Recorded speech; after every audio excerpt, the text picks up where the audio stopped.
بسم اللہ الرحمن الرحیم الحمدللہ رب العالمین الصلاۃ والسلام علی خیر الخلق اشرف الانبیاء والمرسلین خاتم النبیین شفیع المرسلین رحمت العالمین ابو القاسم محمد۔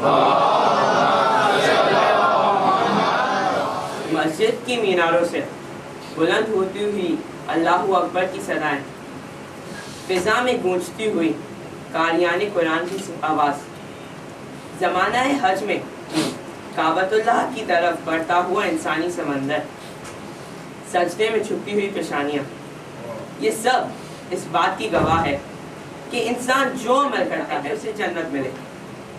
تو اب ہم نے جنت سے پوچھا کہ جنت تو بتا تیرے اندر کون آنے والا ہے؟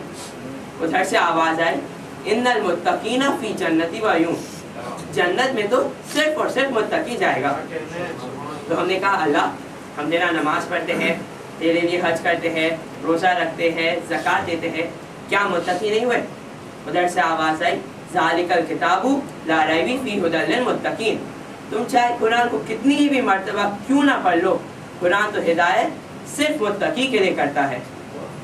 تو اب آپ قرآن کو کتنے ہی مرتبہ کیوں نہ پڑھ لے، چاہے ایصال ثواب کے لیے پڑھے، رمضان میں پڑھے، کسی بھی نیت سے آپ قرآن کیوں نہ پڑھ لے، قرآن ہدایت صرف کرے گا، تبھی کرے گا اگر آپ متقی ہو تو اب پتہ چلا جیسا انسان نماز پڑھنے سے نمازی بنا، حج کرنے سے حاجی بنا، روزہ رکھنے سے روزے دار بنا، جنگ میں چلے جائے زندہ واپس آ جائے تو غازی بنا، مر جائے تو شہید بنا، وہ کون سا عمل ہے جسے کرنے سے انسان متقی بنا؟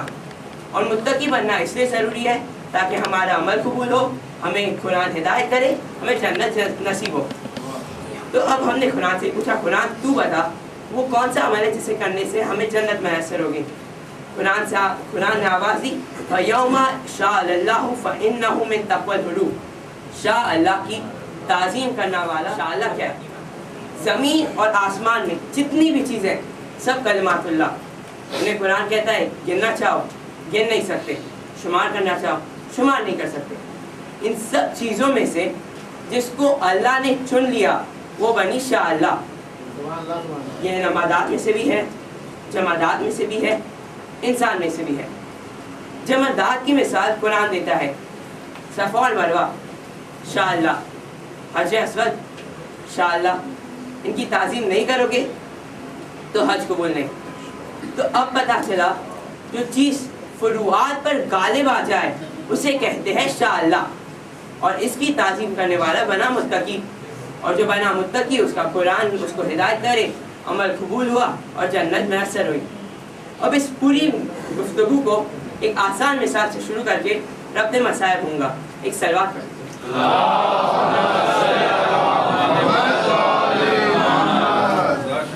انسان اسلام نے ہر انسان بلکہ ہر مسلمان پر یہ لازم کیا ہے کہ وہ ایک دوسرے انسان پر دوسرے مسلمان کے ساتھ ادب سے پیش آئے، احترام سے پیش آئے۔ چھوٹا سا بچہ جسے ہم اپنی زبان میں معصوم کہتے ہیں، وہ آپ کے سامنے آ جائے تو آپ پر لازم ہے کہ آپ اسے پیار کریں، اس کے سر پر شفقت سے ہاتھ پھیریں، ہو سکے تو کچھ دے تاکہ وہ خوشی کا اظہار کر سکے۔ اس پورے عمل کا نام ہے شفقت۔ اب یہی دوست کے بدلے میں ایک آپ کا ہم عمر دوست آ جائے تو آپ جو عمل اپنے بچے کے ساتھ کیا، دوست کا ادب الگ ہے، دوست کا احترام الگ ہے، بچے کا ادب الگ، بچے کا احترام الگ۔ اب آپ دوست کے اپنی مقام پر بٹھائیں گے، اس کو کھانے کے لیے کچھ پیش کریں گے، یہ اس کا تقاضا ہے۔ اب آپ یہی دوست آئے اور آپ کھانا کھا رہے تھے تو آپ کھڑے نہیں ہوں گے اس کے احترام میں، کیوں؟ کیونکہ یہ نعمت الہی کی توہین ہے۔ تو اب ہمارے پاس ایک سلسلہ بنا ہے جس میں ایک بچے کا احترام ختم ہوا تو ایک دوست کا احترام شروع ہوا، دوست کا ادب اپنی منزل پر پہنچا۔ اب آپ یہی کھانا کھا رہے تھے اور آپ کی ماں یا باپ میں سے کوئی آ جائے تو آپ پر لازم ہے آپ کھڑے ہو اور ان کے احترام میں ان کو سلام کریں۔ یہ اسلام نے، شریعہ نے ماں باپ کا ادب سکھایا ہے۔ آج کل کی دنیا میں ہم اتنے مصروف ہو گئے کہ ہم بھول گئے ماں کس نعمت کا نام ہے، باپ کس نعمت کا نام ہے۔ مومنین ہم روتے ہیں جب ہمارے ماں یا باپ کا انتقال ہوتا ہے، کیوں؟ کیونکہ ایک جو رشتہ تھا وہ ٹوٹ گیا۔ نہیں، رونا اس بات پر نہیں، بلکہ رونا تو اس بات پر چاہیے کہ جو وسیلہ تھا جس سے ہمارے گناہ بخشوا سکتے تھے وہ وسیلہ ٹوٹ گیا۔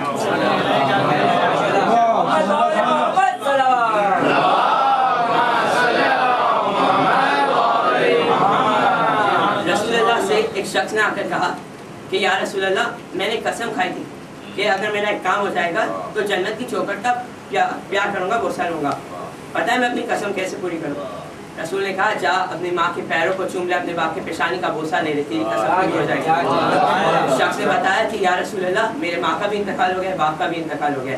رسول نے بتایا جا ان کی خبر کو پیار کر لے، تیری قسم پوری ہو جائے گی۔ شخص نے واپس جواب دیا کہ یا رسول اللہ مجھے خبر نہیں کہ میرے ماں باپ کی قبر کہاں ہے۔ رسول نے بتایا کہ زمین پر 2 لکیریں کھینچ دے، نیت کر لے کہ وہ تیرے ماں باپ کی قبر ہے، ان کو پیار کر لے، تیری قسم پوری ہو جائے گی۔ یہ ہے عظمت ماں باپ کی۔ اب یہی ماں باپ کی عظمت کو سمجھنے کے لیے ایک مثال دوں گا۔ ایک عالم تھا، وہ نجف میں رہتے تھے۔ خواب میں ایک بار دیکھا کہ امام حسین کے روضے کے پاس ایک قافلہ ایک نوجوان آگے بڑھ کر زیارت کرتا ہے۔ جیسے ہی نوجوان السلام علیکم یا ابا عبداللہ کہتا ہے، قبر سے جواب سلام آتا ہے۔ اس منظر کو دیکھ کر عالم نیند سے بیدار ہو گئے۔ جا کر سوچا کہ واہ عظمت اس نوجوان کی جس نے میرے مولا کو سلام کیا، میرا مولا جواب سلام دیتا ہے۔ تیزی سے کربلا کی طرف نکل پڑے۔ پہنچنے تک فجر کا وقت ہو گیا تھا۔ دیکھا تو وہی قافلہ ہے اور وہی نوجوان آگے بڑھ کر زیارت کرتا ہے۔ زیارت ختم ہوتی ہی نوجوان کا بازو تھاما، گوشے میں لے کے گئے۔ کہا نوجوان تجھے تیری زیارت مبارک ہو، میں نے خواب میں دیکھا ہے کہ جب بھی تو میرے مولا کو سلام کرتا ہے میرا مولا تجھے جواب سلام دیتا ہے۔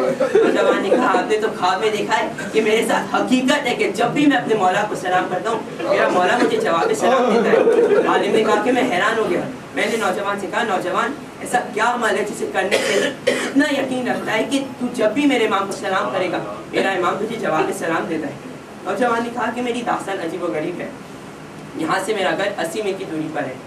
میرا دستور ہے کہ پورا سال نوکری کرنے کے بعد جب بھی میرے پاس کچھ پیسے بچتے ہیں میں اس سے زیارت امام حسین کے لیے جاتا ہوں۔ قبر میں جو پیسے بچتے ہیں ان سے پیسے قبر میں ڈال دیتا ہوں۔ پچھلے سال جب میں نکل رہا تھا تو میرے باپ نے مجھے آواز دی، میرے لال تیرا باپ بڑا ضعیف ہو چکا ہے، اپنے باپ کو ایک بار زیارت کرا لے۔